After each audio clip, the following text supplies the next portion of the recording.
주시는 하나님 말씀 같이 볼까요? 오늘 주신 하나님 말씀은 요한복음 4장 28절로 30절입니다. 요한복음 4장 28절로 30절입니다. 페이지 수로는 148페이지입니다. 신약성경 요한복음 4장 28절로 30절입니다. 왜 8장이 아니지 하실 수 있는데 여러분 요한복음 4장 28절로 30절입니다. 우리 함께 우리 석절 말씀인데 같이 함께 받들어 읽겠습니다.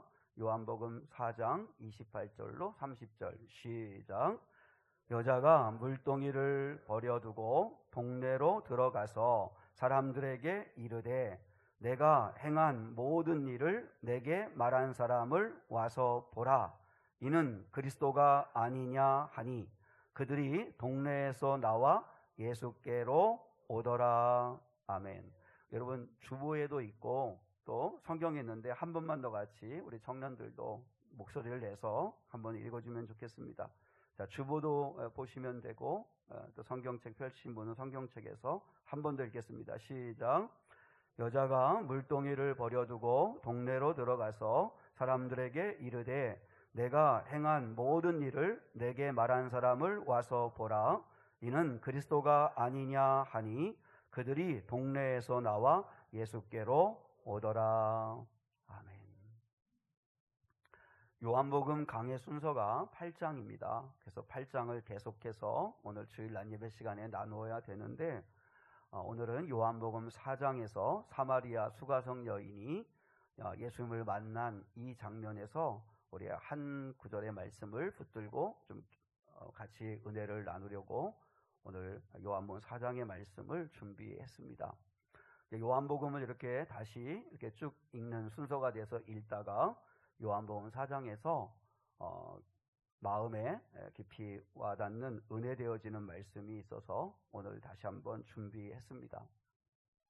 오늘 설교 제목이 뭐죠? 설교 제목이 동네를 품다 예수를 보여주다 라고 하는 되게 시적인 제목이긴 한데 그런데 오늘 28장에서 제가 은혜를 받고 그래서 오늘 이 시간에 같이 나누게 되었습니다. 우리 28절 한 번만 같이 다시 읽어볼게요. 같이요. 시작.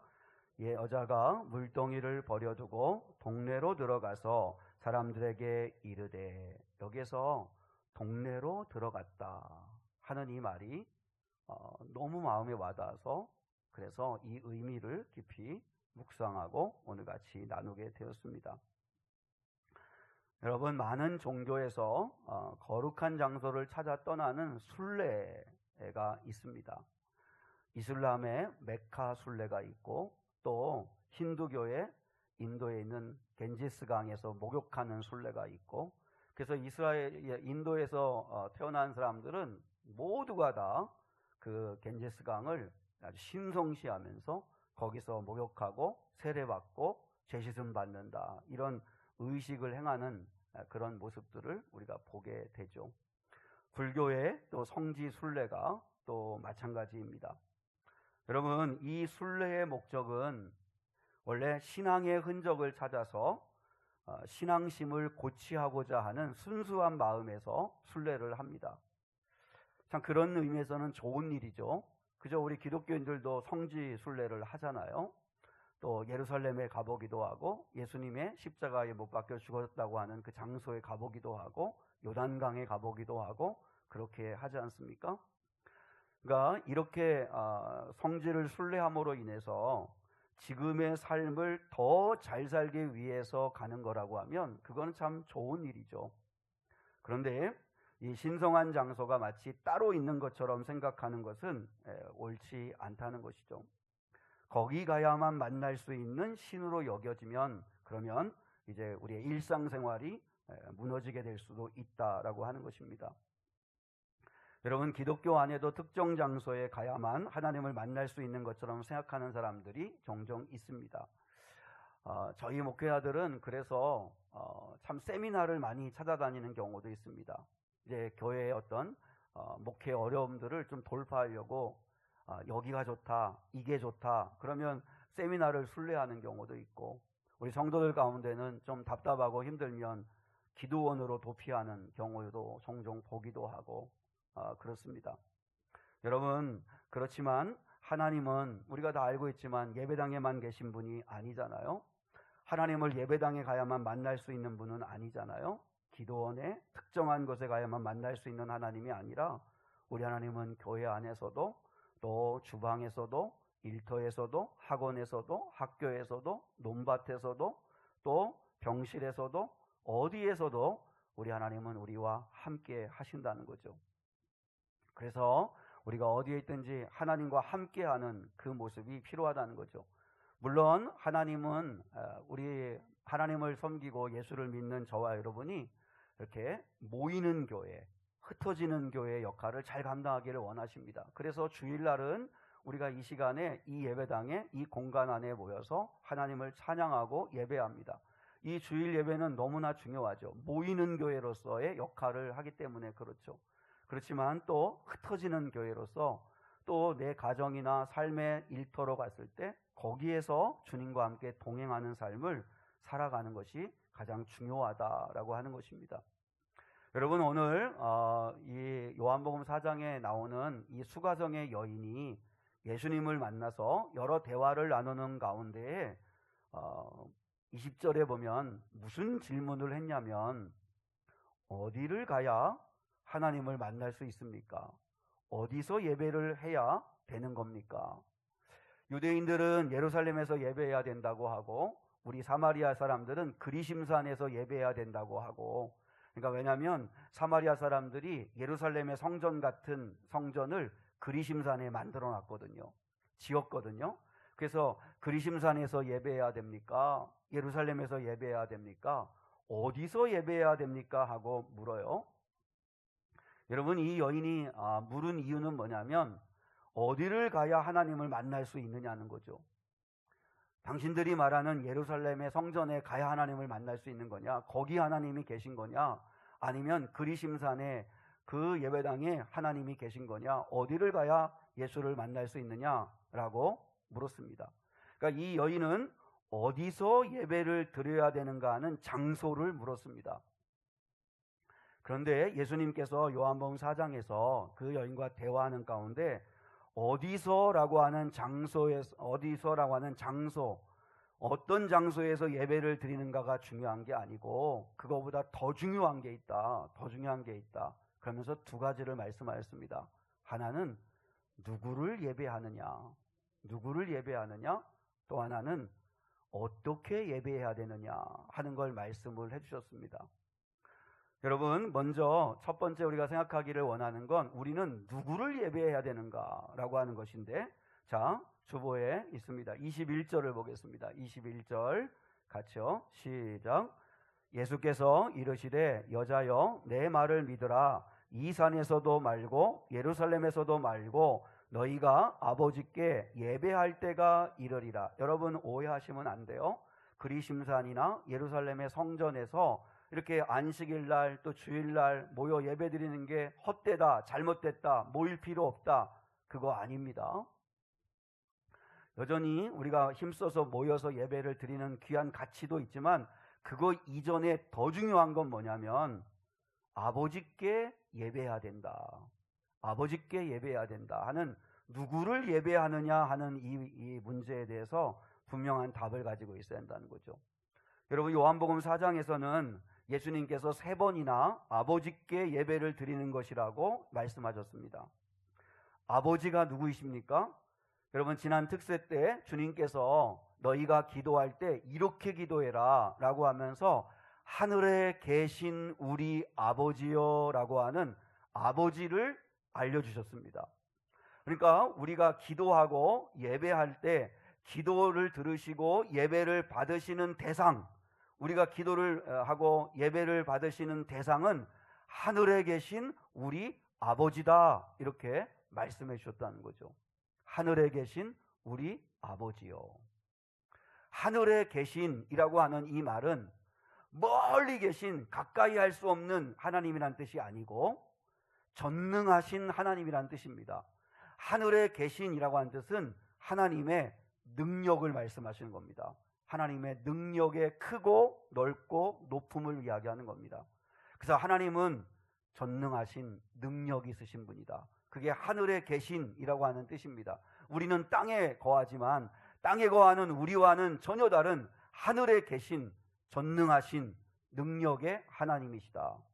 근데 그 다음에 우리 아버지여라고 하는 이 말은, 근데 그 하나님이, 하늘에 계신 그 하나님이 멀리 계신 하나님, 가까이 할 수 없는 하나님, 무서운 하나님이 아니라 너와 나의 아버지시다. 하나님의 사랑을 이야기하는 것입니다. 그러니까 하늘에 계신이라는 것은 하나님의 능력을 말하는 거고, 그리고 우리 아버지여라고 하는 건 하나님과 나와의 관계에서 사랑을 이야기하는 겁니다. 그러니까 하나님이 전능하시고 아무리 능력이 많아도 나하고 상관없으면 아무 소용없는 거잖아요. 그분이 나의 아버지가 되셔야 그분의 능력이 나의 것이 될 수 있고, 그리고 그분의 능력을 내가 덧입을 수 있잖아요. 그래서 예수님은 너희가 기도하는 건 누구에게 기도하는 거냐, 누구를 예배하는 거냐 분명히 알아야 된다. 하늘에 계신 우리 아버지, 하늘에 계신 우리 아버지 하나님을 예배하는 거다. 그분의 능력과 그분의 사랑을 믿고 그분을 예배하는 것이다 라고 말씀을 하셨습니다. 그러므로 여러분, 예수님은 복음서에 마태, 마가, 누가, 요한복음서에서 70번이나 하나님을 계속 아버지라고 부릅니다. 계속 아버지라고 부릅니다. 그리고 더 놀라운 건 너희도 하나님을 아버지라고 부르라고 이야기하셨습니다. 그래서 기도할 때마다 하늘에 계신 우리 아버지요, 하늘에 계신 우리 아버지요, 전능하신 능력이 많으신 나의 아버지요, 너의 아버지요, 우리의 아버지요 라고 부르라고 말씀하셨습니다. 여러분, 마음이 굳게 다치신 분들, 기도가 잘 안 되시는 분들, 다른 기도하지 않아도 좋으니까 대신 하나님 앞에 진실된 마음으로 아버지, 아버지, 아빠 하고 하나님을 부르는 여러분 은혜가 있기를 주님의 이름으로 축복합니다. 체면 상관없습니다. 여러분, 무두셀라가 969세를 살았는데 무두셀라의 나이여도 천진난만한 아이처럼 하나님을 아버지, 아버지 얼마든지 부르려야 합니다. 여러분, 내가 이 나이에 뭐 하나님을 아빠, 아버지라고, 하나님을 아버지라고, 뭐 내가 내 앞가림은 내가 알아서 해야지, 뭐 하나님께 신세를 져. 여러분, 세상 그런 말이 어디 있습니까? 우리는 하나님을 아버지, 나의 아버지, 우리 아버지 하고 부를 수 있는 은혜가 있어야 합니다. 여러분, 우리 예배를 받으시는 분은 하늘에 계신 우리 아버지시라는 거, 이 사실을 꼭 기억해야 합니다. 그러면 여러분, 성경을 통해서 우리 하나님 아버지가 어떤 분이신지를 알아야 되잖아요. 그래서 호세아 6장 3절에서 호세아가 이렇게 합니다. 여호와를 알자, 힘써 여호와를 알자. 여호와 하나님이 나의 아버지신데 그 아버지 여호와 하나님이 어떤 분이신지를 아셔야 되잖아요. 그래서 창세기부터 요한계시록까지 하나님은 어떤 분이신가, 우리 아버지는 어떤 분이신가, 어떤 능력을 갖고 계시는 분이신가 하는 걸 힘써 아셔야 된다는 거죠. 그리고 두 번째, 예수님은 어떻게 예배해야 되는 건가, 어디서 예배하는 것보다 더 중요한 건 하늘에 계신 우리 아버지께 어떻게 예배해야 되는가 하는 걸 오늘 23절에서 말씀해 주셨습니다. 23절 한번 같이 볼까요? 23절 같이요. 주보에 있습니다. 시작. 아버지께 참되게 예배하는 자들은 영과 진리로 예배할 때가 오나니 곧 이때라. 아버지께서는 자기에게 이렇게 예배하는 자들을 찾으시느니라. 여러분, 영과 진리로 하나님 아버지를 예배해야 된다고 말씀하시죠. 어떻게요? 영과 진리로 하나님을 예배해야 된다고 말씀하셨습니다. 존 메가더라고 하는 목사님이 예배라고 하는 책에서 사마리아 사람들의 예배와 유대인들의 예배를 구분하여서 잘 설명하고 있습니다. 그리심산에서 드리는 사마리아 사람들의 예배와 그리고 예루살렘에서 드리는 유대인들의 예배가 어떻게 다른지, 무엇이 문제인지를 정확하게 얘기해주고 있습니다. 여러분 한번 들어보세요. 사마리아 사람들의 예배는, 이제 그리심산에서 드리는 사마리아 이 사람들의 예배는 영으로 드리는 예배를 지향합니다. 여러분, 사마리아 사람들은 모세 오경만 하나님의 말씀으로 인정합니다. 이제 모세 오경 토라죠. 그 5권만을 하나님의 말씀으로 인정하는데, 이 사람들이 추구하는 건 영으로 드리는 예배를 추구합니다. 여러분, 여기서 영으로 예배를 드린다고 할 때 영은, 사람은 영적 존재라고 이야기하잖아요. 그래서 모든 사람은 다 영적인 존재이기 때문에 영은 신을 찾게 되어 있습니다. 그래서 우리 그런 농담도 하잖아요. 그죠? 이렇게 강을 건너는 스님이 강물에 빠질 때 그때 이렇게 위급할 때 아이고 하나님하고 이렇게 부르다고도 한다고도 하고, 하여튼 사람이 정말 위급하고 정말 중요하고 정말 가슴 떨리는 일이 있을 때는 자꾸 신을 찾는 그런 영성이 있잖아요. 그래서 우린 다 영적인 존재이기 때문에 영으로 예배를 하는 건 당연한데, 그 나의 영이 누구의 지배를 받고 있는가는 점검을 해야 되죠. 진리의 영이신 성령의 지배를 받고 있는 건 그 사람은 성령의 사람이겠죠. 그러면 성령으로 예배하는 거겠죠. 그리고 거짓의 영, 살인의 영, 어둠의 영에 사로잡혀 있는 사람은 그 영의 이끌림을 받아 예배하겠죠. 그런데 이 사마리아 사람들의 이 예배는, 영으로 드리는 이 예배는 매우 광적이고 열정적입니다. 그러니까 이는 열정과 적극성이 뛰어난 예배입니다. 근데 뭐가 없냐면 진리에 기반을 두지 않습니다. 여러분, 존 메가더라고 하는 이 목사님이 예배라고 하는 책에서 한 예를 드는데, 광적인 시아파 이슬람 교도들의 예배는 누구보다도 열정적인 예배라는 거예요.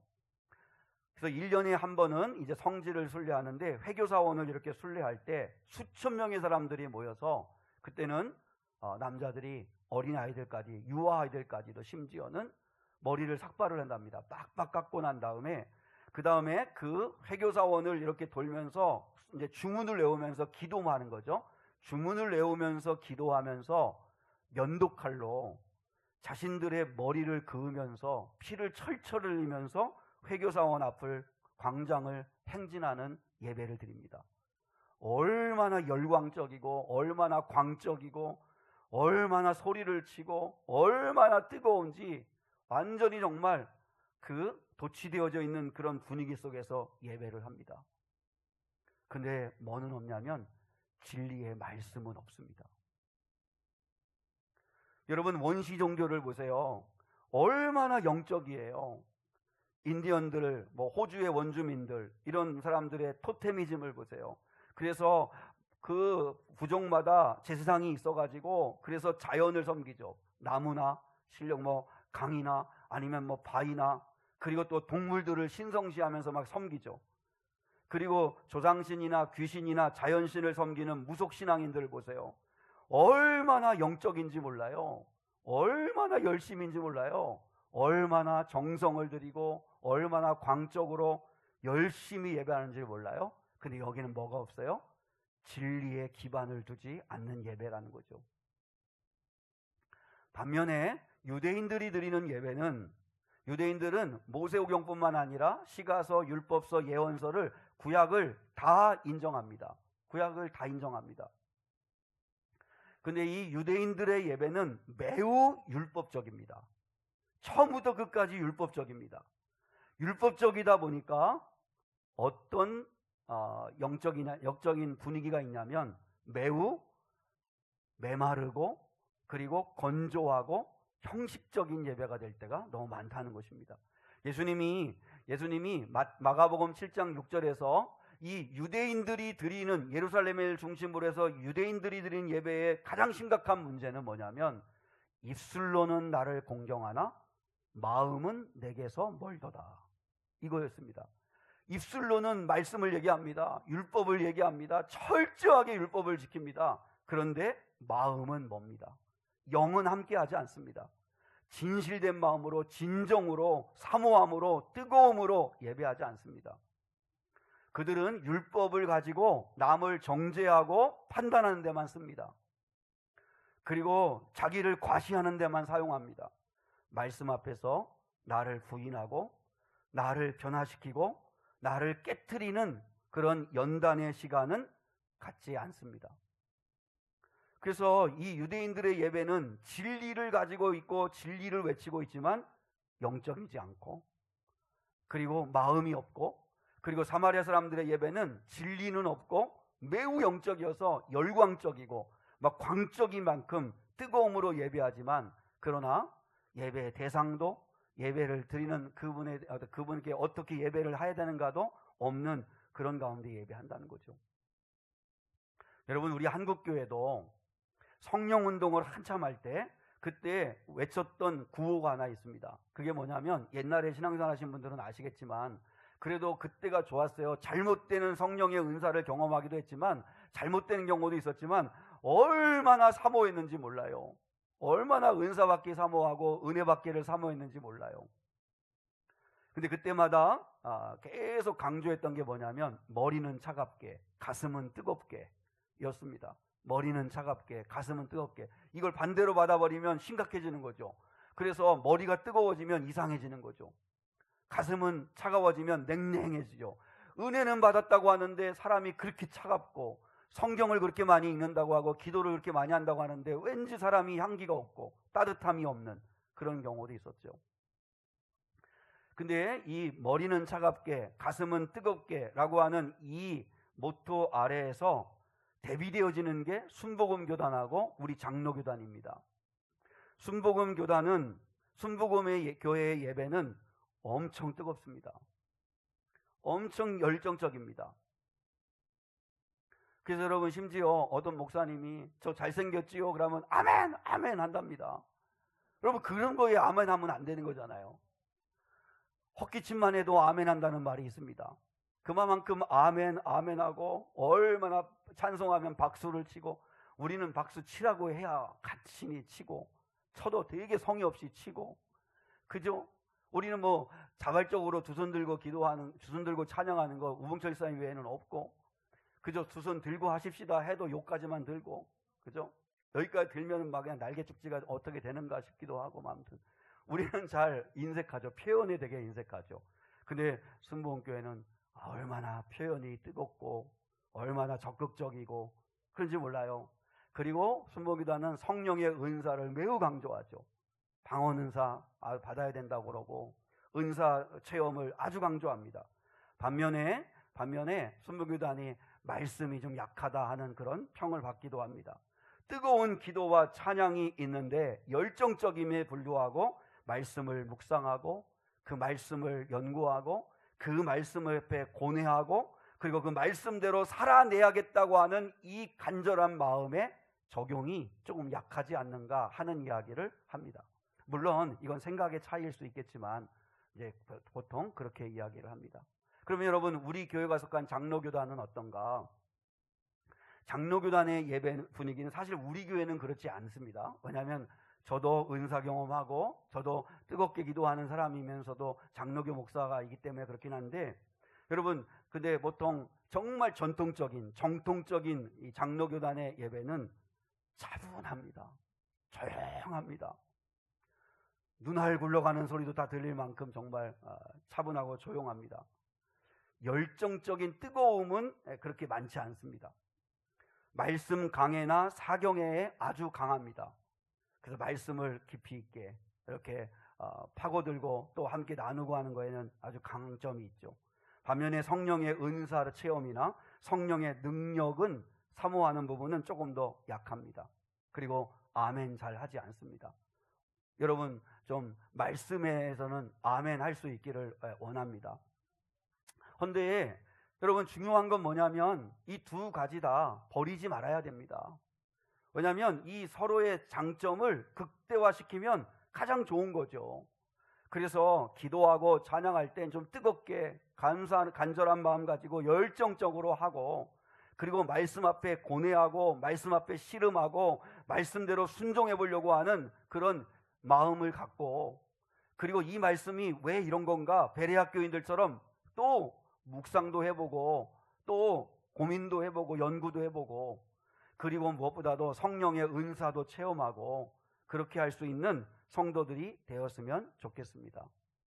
여러분, 진리의 말씀을 기초로 하는 예배는 객관적 요소입니다. 예배에 있어서 진리의 말씀은 당연히 있어야 되는 객관적 요소이고, 그리고 영으로 드리는 진심으로, 사모함으로, 정성으로, 뜨거움으로, 열정적으로 드리는 이 예배의 요소는 주관적 요소입니다.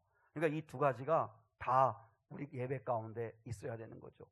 그래서 여러분도 어느 쪽으로 좀 부족한 부분이 있는 쪽이 있으면 그러면 나는 이렇게 지적으로 하나님의 말씀을 탐구하고 알아보고 하는 건 너무나 좋은데, 그런데 좀 하나님에 대한 사랑을 표현하거나 어떤 예배를 드리거나 할 때 여러분이 조금 적극적이지 않은 표현을 하고 있으면 그 부분을 좀 더 한번 좀 이렇게 마음을 열어봤으면 좋겠고, 또 여러분 찬양하고 기도할 때는 정말 뜨겁게 하는데 말씀을 들을 때는 그때부터 바로 입신에 들어가고 막 이렇게 그러지 말고, 그럴 때는 그런 사람들은 말씀을 차분하게 창세기부터 요한계시록까지 좀 읽어보시고, 그리고 이 말씀은 왜 그런가, 어떤 건가 또 고민도 하시고, 그 말씀대로 내가 살고 있는가를 또 고민해 보시는 그런 은혜가 있었으면 좋겠습니다. 여러분, 하나님을, 하늘에 계신 우리 아버지를 영과 진리로 예배해야 되는데, 그런데 영과 진리로 예배하는 사람은 어떻게 살아야 되는가가 오늘 말씀의 결론입니다. 사실 이 이야기를 하고 싶어서 이제 앞에 이야기를 설명했습니다. 여러분, 28절 우리가 아까 함께 읽었는데 한 번 더 같이 읽겠습니다. 자, 이 여인이 이제 하나님 아버지를 예배해야 되고 영과 진리로 예배해야 된다는 걸 알고 예수님을 만났던 이 여인이 어떻게 변화되었는가 하는 걸 28절에서 이야기하는데 한번 같이 보겠습니다. 시작. 여자가 물동이를 버려두고 동네로 들어가서 사람들에게 이르되. 정말 감동을 받은 건 동네로 들어갔다 하는 이 대목입니다. 여러분, 이 여인에게 동네는 어떤 동네죠? 이 여인에게 동네 사람들은 어떤 사람들이었죠? 이 여인과 불편한 관계에 있는 사람들이 그 사마리아 수가성에 살고 있는 동네 사람들입니다. 이 여인과는 적대적 관계를 가지고 있는 사람들입니다. 이 여인은 수가성에 살고 있었지만 외로운 섬처럼 살았던 여인입니다. 서로 교류가 없었던 동네이고 사람들입니다. 이 여인의 삶은 하루하루 기쁨도 소망도 없이 그렇게 살았던 여인이고 그 여인이 살았던 동네입니다. 그런데 그 여인이 예수님을 만나고 그 동네로 뛰어들어갑니다. 그리고 동네 사람들에게 예수를 전합니다. 여러분, 그래서 오늘 설교 제목입니다. 동네를 품다. 동네에서 예수를 보여주다. 예수를 따라가는 삶, 예수님을 만나 변화되어진 삶, 예수님과 함께하는 삶을 보여줬다는 거죠. 더 감동적인 건 뭐냐면 29절, 30절 한번 같이 보겠습니다. 29절, 30절 시작. 내가 행한 모든 일을 내게 말한 사람을 와서 보라. 이는 그리스도가 아니냐 하니 그들이 동네에서 나와 예수께로 오더라. 여러분, 이 여인은 자기 얘기를 하는 걸 극도로 꺼렸던 사람들이잖아요. 왜냐하면 자기에 대해서 손가락질하는 것도 싫고, 또 자기도 자기의 자신이 마음에 들겠어요. 지금도 5번의 결혼 실패, 6번째 남자하고 이렇게 빌부터 살고 있지만, 그러나 자기의 삶이 자기도 마음에 들지 않아요. 자기 자신을 자기가 사랑하지 않아요. 그런데 그 여인이 예수님을 만나고 난 다음에 어떻게 했어요? 내가 행한 모든 일을 얘기하는 사람이 됐잖아요. 이건 놀라운 변하지 않아요? 동네로 들어가서 동네 사람들한테 내가 행한 모든 일을 말한 사람을 와서 보라 하면서 내가 행한 일에 대하여 여러분 오픈해요. 왜 이렇게 가능하게 됐죠? 자신의 부끄러운 과거와 아픈 과거와 약하고 못난 모습까지도 다 아시면서도 용서하시고 사랑하신 예수님을 만났기 때문이죠. 아무런 가치도 없는 인생, 정말 손가락질만 받는 인생, 내 자신도 내가 마음에 들지 않는 나 자신. 그런데 내 모습, 내 아픔, 내 약함, 내 부끄러움, 모든 것들을 아시는 주님께서 나를 품으시고 용서하신 그 사랑을 경험한 이 여인은 내가 행한 모든 일을 이제 더 이상은 숨기지 않고 오히려 예수님을 증거하는 간증의 재료로 사용한 거죠. 산 여러분, 고린도후서 5장 17절, 누구든지 그리스도 안에 있으면 새로운 피조물이라. 이전 것은 지나갔으니 보라 새 것이 되었도다. 이게 주님이 우리에게 베푸신 은혜 아닙니까? 우리가 어제까지 예수님 만나기 전까지 어떤 부끄러운 삶을, 어떤 죄악된 삶을, 어떤 연약한 삶을 살았든지 예수님은 그런 있는 모습 그대로 나를 받아주시고, 그리고 예수의 보혈로 용서해 주시고, 그리고 이제는 새로운 삶을 살 수 있도록 삶을 변화시키시는 그분의 사랑을 받은 우리는 이제 예수 안에서 새 사람이 되었다는 거죠. 산 여러분, 예수님을 참되게 예배하는 자, 예수님을 만난 사람은 동네로 들어가는 거죠. 이 여인을 묵상하는데 감동이 되는 건 뭐냐면, 이 여인은 예수님을 믿고 난 후에 나를 전혀 모르는 곳에서 나 신앙생활을 새롭게 출발해서 하고 싶다 이러면서 이사 간 게 아니라는 거죠. 저는 실제 이런 이야기를 들은 적이 있습니다.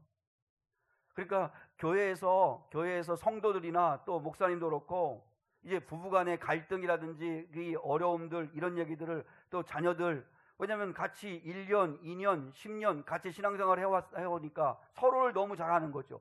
근데 그게 오히려 예수 안에서 서로 기도해주고 기도할 제목이 되고, 그리고 함께할 제목이 돼야 되는데, 이제는 전혀 우리를 모르는, 과거를 모르는 곳에서 신앙생활을 새롭게 하고 싶다고 그렇게 이야기하는 그 성도 이야기를 들은 적도 있는데, 여러분, 이 여인은 이제는 예수 만나서 내가 새롭게 됐으니까 이제는 나는 새로운 곳에서 새 출발해야지, 그렇게 하지 않고 그 동네로 들어갔다는 거죠. 그 동네를 품었다는 거죠.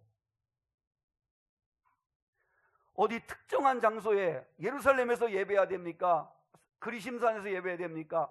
하나님을 어디 가야 만날 수 있습니까? 라고 궁금해했던 이 여인이 이제는 예수님은 그 어디를 가서, 하나님은 그 어디를 가서 만나시는 그런 하나님이 아니라 네 안에 너와 함께 하고 계시는 분이기 때문에 네가 어디에 있든지 그 주님은 거기서 너와 함께 하신다.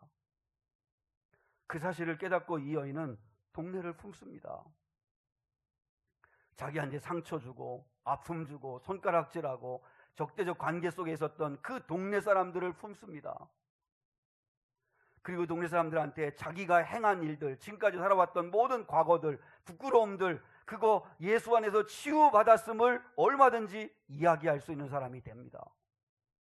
예수를 보여주는 사람이 되었다는 거죠. 여러분 한번 생각해 보세요. 이 여인이 예수님을 만나기 전 비포와 예수님을 만나고 난 후 애프터의 삶이 완전히 바뀌었는데, 근데 뭐가 바뀐 거예요? 환경과 삶의 자리는 하나도 바뀐 게 없어요. 아마 이 여인이 예수를 만나고 난 다음에 이제는 집에 돌아가면 여전히 6번째 남자가 집에 있을 거고, 그럼 여전히 가서 밥을 해야 되고 여전히 살아가야 돼요. 그런데 완전히 달라졌어요. 마음이 새로워지니까, 마음 안에 그리스도를 모시고 나니까, 그리스도를 통해서 나도 존재가 가치 있는 존재이고 나도 용서받은 사람이고 이제는 예수 안에서 새롭게 살 수 있는 사람이라는 걸 알고 난 이후부터는 모든 게 달라진 거예요. 환경은 똑같아요. 상황은 바뀐 게 하나도 없어요. 어제 하던 일을 오늘도 똑같이 해야 돼요. 그런데 완전히 달라졌어요. 마음 안에 예수님을 모시고 예수님의 용서와 사랑을 받으니까 그 동네가, 자기가 살던 그 지옥 같은 집이 여러분 완전히 다른, 여기는 이제는 그리스도께서 나를 여기서 그리스도 사랑을 보여주라고 보낸 사명지라고 생각을 하는 삶이 된 거죠. 더 이상 자신을 미워하지 않습니다. 더 이상 죄의 종로로 타지 않습니다. 똑같은 삶의 환경 속에 들어가 있지만 이제는 헛된 거 구하지 않습니다. 세상 내의 즐거움과 낙을 삼으려고 하지 않습니다. 이제는 종로로 타지 않고 똑같은 일을 하는데도 이제는 콧노래가 나오고 이웃과 왕래하기를 시작합니다. 내가 좋은 거 있으면 이웃과 함께 나누고 함께 대화를 하기 시작합니다. 저들의 눈초리가, 저들의 시선이 어떤지 이제는 그거 중요하지 않습니다. 여러분, 예수님을 만난 우리도 동네를 품어야 합니다. 여러분, 이제 추석 명절을 맞아 여러분이 동네로 들어가야 되는 거죠. 그 동네는 더 이상 도망칠 곳이 아니라 그곳에서 그리스도의 사랑과 진리로 예수님을 보여줘야 할 곳이라는 거죠. 여러분이 예수님을 만나시고 예수님을 사랑하시고 예수님의 용서를 받고 예수님의 은혜를 경험했다면 동네를 품어야 합니다. 그리고 그 동네에서 동네 사람들에게 예수님을 보여줘야 합니다. 예수님을 만나더니 저렇게 새로워졌어. 얼굴이 달라졌어. 와, 기쁨이 넘치나 봐. 그리고 예수님을 따라가는 삶, 예수님을 증거하는 삶, 예수님을 사랑하는 삶을 보여줬다는 거죠. 여러분, 우리도 예수 만나면 이제 오늘 예수님을 앞에 예배하고 나면 또 동네로 들어가셔야 합니다. 나를 잘 아는 곳, 그저 늘 살았던 동네이지만 그곳에 들어가서 동네 사람들에게 예수를 보여주는 그런 삶을 살라고 하는 게 그게 우리 예수님의 우리를 향하신 사명이죠. 이 시간 여러분, 우리가 결단의 찬양을 두 곡 하려고 합니다. 먼저 아버지의 사랑을 받으십시오. 아버지의 품으로라고 하는 찬양입니다. 여러분, 아버지의 용서, 아버지의 사랑, 우리가 예배해야 할 분은 오직 하늘에 계신 나의 아버지, 하늘에 계신 나의 아버지, 그 아버지를 우리가 예배해야 합니다. 그분의 사랑, 그분의 용서를 듬뿍 받으십시오. 우리가 그 마음 가지고 아버지의 품으로 우리 함께 한번 찬양같이 함께 하겠습니다.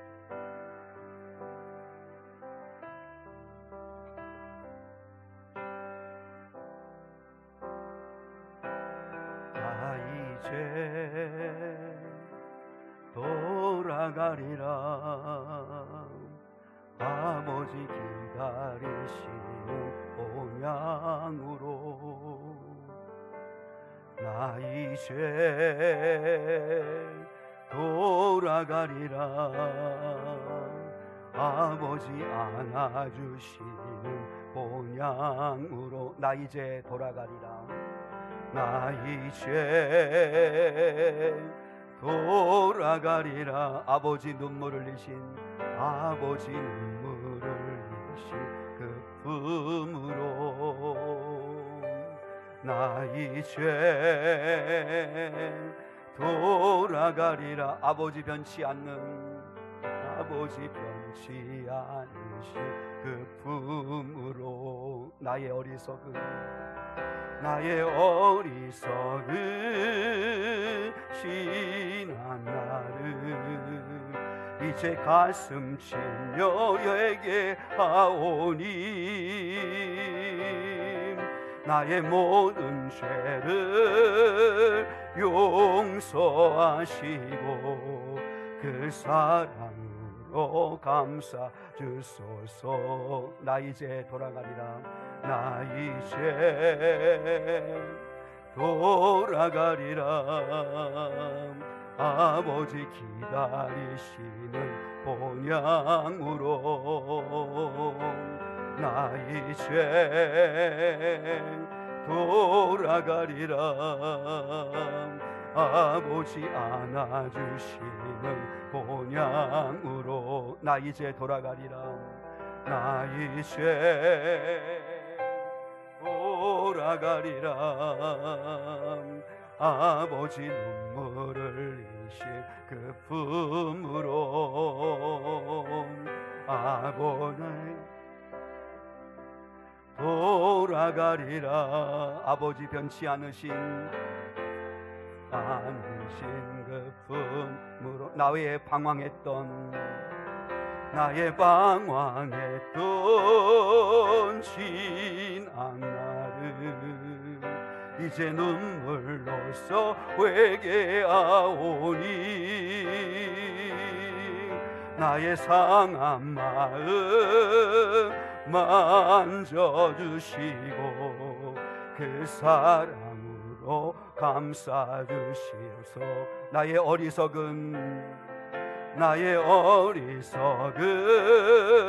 지난 날을 이제 가슴 치며 회개하오니 나의 모든 죄를 용서하시고 그 사랑으로 감싸주소서. 나의 방황했던 지난 날을 이제 눈물로써 회개하오니 나의 상한 마음 만져주시고 그 사랑으로 감싸주소서. 우리 가슴에 두 손을 모으고 우리 눈을 감고, 자 여러분, 하나님이 여러분의 아버지이십니까? 아버지의 품으로 돌아오라고 말씀하십니다. 내 모든 방황했던 시간들, 내 어리석게 살았던 모든 죄들, 하나님의 은혜 없이 살았던 모든 것들을 회개하면 예수님의 보혈의 능력은 우리의 모든 죄를 깨끗이 씻어주시고 우리를 새롭게 출발하게 할 수 있습니다.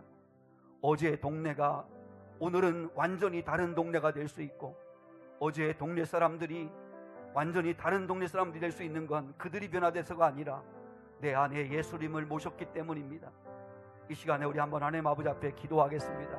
하나님이 나의 아버지가 되어달라고, 그리고 하나님 무엇보다도 예수님의 용서를 받기 원한다고, 나의 모든 죄, 모든 허물, 모든 상함, 모든 약함, 모든 부끄러움, 모든 마음의 아픔들 예수님께 다 쏟아놓는다고, 주님 용서해달라고, 주님 이제는 새로워지기를 원한다고 같이 하나님 아버지 앞에 한번 기도하겠습니다. 하나님 아버지 감사합니다. 거룩하시고 자비하신 아버지 하나님, 어제의 아버지 수가정의 여인은 아버지 침체된 여인이었고 아무 소망과 기대가 없는 여인이었고, 아버지 또한 난 12시에 사람들의 눈을 시선을 피해 물을 떨어오는 아버지 또한 소망 없이 살았던 여인이었습니다. 그러나 너희가 예배할 때가 온다. 하늘에 계신 너희 아버지를 예배해라. 그리고 영과 진리로 예배하라. 예수님을 만나고 난 이 여인은 완전히 새로워졌습니다. 마음이 달라졌습니다. 마음속에 예수님을 모시고 하나님을 진정 아빠, 아버지라 부를 수 있게 되었습니다. 그리고 하나님 아버지, 그 예수님을 만나 거듭난 이 여인은 환경이 바뀐 것은 하나도 없지만, 아버지여, 어제까지 지긋지긋했던 동네였지만 그러나 그 동네로 뛰어들어갑니다. 동네를 품습니다. 그 동네 사람들에게 예수를 보여줍니다. 내가 예수님을 만났다고, 내가 행한 모든 그 부끄럽고 수치스러웠던 과거들을 용서하신 그 주님을 만났다고 그 주님을 증거합니다. 그 주님 안에서 새로워집니다. 거룩하시고 자비하신 아버지 하나님, 저희에게도 이런 은혜를 베풀어 주시옵소서. 지난날에 연약했던 내 부끄러웠던 것들을 주께 아낌없이 내어놓고 다 쏟아놓을 수 있는 은혜를 주시옵소서. 나는 예수 안에서 이제는 새로운 피조물이 되었음을 알게 해주십시오. 이제는 아버지라며 그 거듭난 아버지의 심령 내 안에 모신 주님과 함께 동네로 뛰어들어가 동네 사람들에게 보여주며 살게 하옵소서. 내가 주님 만나서 이렇게 변화되었다고 주님을 자랑하는 저희들 되게 하옵소서. 감사합니다. 주님, 예수 이름으로. 이제 하나님 아버지의 사랑과 용서를 받은 우리들도 동네로 가서 그 동네에서 예수님을 보여주는 예수님의 사랑의 통로가 되기를 원합니다 하는 마음 담아서, 우리가 이제 여러분 추석을 맞아 여러분이 가실 때 가족을 만나든 어디 가든지 여러분이 교회가 되시고 여러분을 사용해서 주님을 보여주는 삶이 될 수 있게 달라고, 우리에겐 소원이 하나 있네. 우리 찬양 같이 한번 드리고 축도하겠습니다.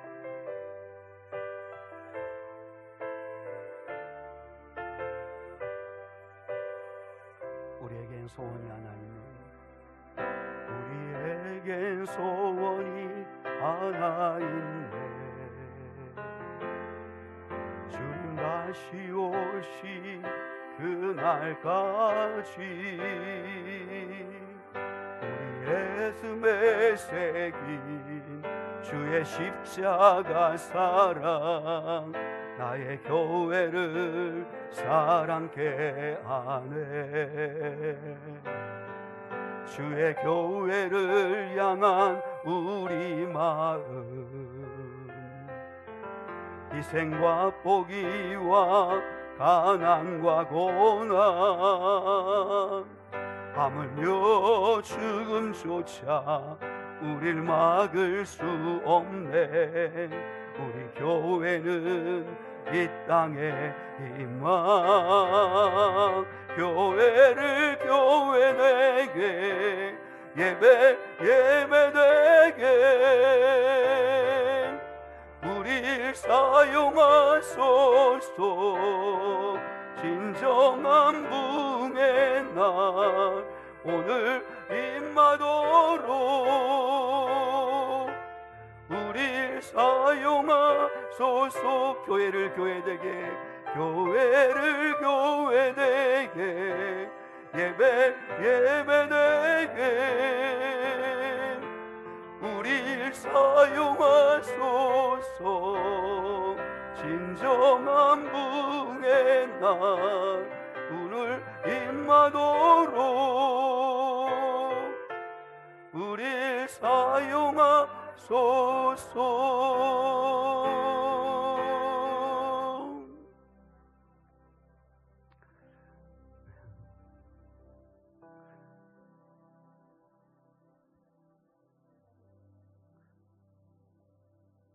하나님 아버지, 은혜와 사랑을 진심으로 감사합니다. 거룩하시고 자비하신 아버지, 오늘 수가성의 여인이 예수님을 만났습니다. 너희가 진정으로 높여드리고 예배할 자가 누구인가를 배웠습니다. 그리고 영과 진리로 예배함을 온 마음, 온 정성, 온 뜻 다하여 예배하고 진리의 말씀을 붙들고 예배함을 저에게 말씀하여 주셨습니다. 그 예수님을 만난 사람들은 아버지하며 동네를 떠나는 게 아니라 동네 속으로 들어가 그 동네를 품고 동네 사람들에게 내가 행한 일을 다 아시는 주께서 나를 이렇게 용서하셨다고, 나를 이렇게 새롭게 하셨다고, 나를 사랑해 주셨다고, 나를 품어주셨다고 예수를 보여주는 삶을 살라고 말씀하십니다. 저희들 추석 명절을 맞아 아버지 하나님 동네를 품게 하시며 예수를 보여주는 삶을 사는 저희가 되게 하옵소서. 저희의 힘으로는 역부족입니다. 아버지, 우리가 오늘 예배하고 가지만 환경은 똑같을 것입니다. 상황은 똑같을 것입니다. 동네 사람들은 여전히 똑같은 모습일 것입니다. 그럼에도 불구하고 내 안에 그리스도를 모셨기에, 내가 주님을 뜨겁게 사랑하기에 아버지 하나님이여 모든 것이 달라 보일 수 있는 은혜를 주시옵소서. 아버지, 예수님을 모시고 아버지여 살아가는 기쁨의 삶이 되게 하옵소서. 내가 얼마나 소중한 자임을 알고 살게 하옵소서. 그곳에서 예수님의 사랑을, 예수님의 마음을, 예수님을 보여주며 살게 하옵소서. 하나님께서 함께 하시고 역사하시고 인도하여 주시고 우리를 써주시기를 원합니다. 또한 이 시간 하나님께 귀한 예물을 드린 손길마다 복 주시고 은혜 주시고 드리지 못한 손길까지도 함께 기억하시고 은혜 베풀어 주시옵소서. 감사합니다. 주님, 예수 그리스도의 이름 받들어 기도드리오며 지금은 우리 주 예수 그리스도의 은혜와 하나님 아버지의 극진하신 사랑과 성령 하나님의 함께 하심이 오늘 여기 모여 예배한 거룩한 성도들 위에 영원히 함께 하시기를 간절히 축원하옵나이다. 아멘.